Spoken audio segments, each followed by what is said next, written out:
On December 4th, 1872, the British brigantine Dei Gratia spotted a ship adrift in the Atlantic Ocean, roughly halfway between the Azores and the coast of Portugal. The crew boarded her.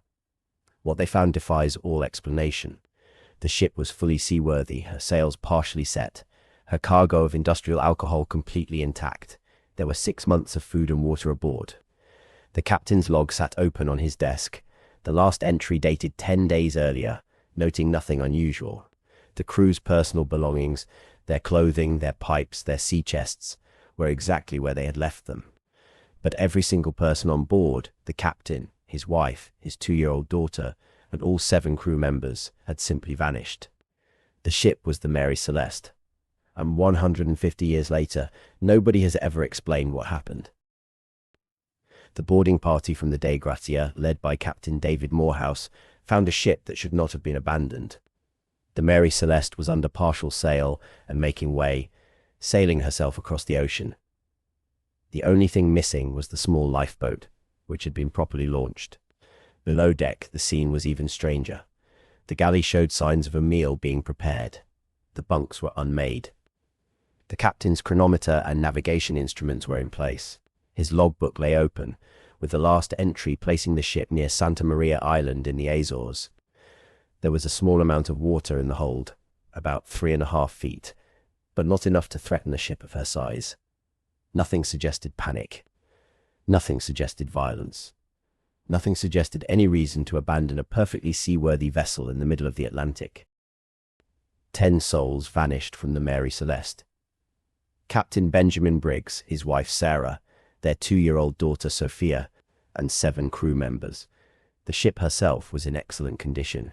She was sailed to Gibraltar by the Dei Gratia crew and outlived the mystery by another 12 years before being deliberately wrecked off Haiti in an insurance fraud scheme in 1885. The salvage court in Gibraltar, suspicious of the Dei Gratia crew, conducted an exhaustive investigation. They found nothing, and eventually awarded salvage rights, though at a reduced sum, reflecting their lingering doubts. Over the decades, official inquiries, books, documentaries, and naval historians have all tried to solve it. None have produced a definitive answer. The Mary Celeste remains the most famous ghost ship in history, except it was not a ghost. It was a real physical ship with real physical people who vanished as if the ocean had simply opened and swallowed them whole. The investigation uncovered several puzzling details. A sword was found on the captain's bed, stained with what appeared to be blood, though later analysis suggested it might have been rust. The ship's compass was damaged, its glass cover broken. The sounding rod, used to measure water depth in the hold, was found on the deck, suggesting someone had been checking the water level shortly before the abandonment. And 9 of the ship's water barrels were empty, though the crew of the Dei Gratia later claimed they had found them that way. These fragments are the only forensic evidence of what happened aboard the Mary Celeste in the final hours before her crew vanished. They raise more questions than they answer. Over a century and a half, theories have piled up like driftwood. The most widely accepted: the captain feared an explosion. The cargo was 1,700 barrels of denatured alcohol, and fumes from leaking barrels may have caused a small detonation or the fear of one.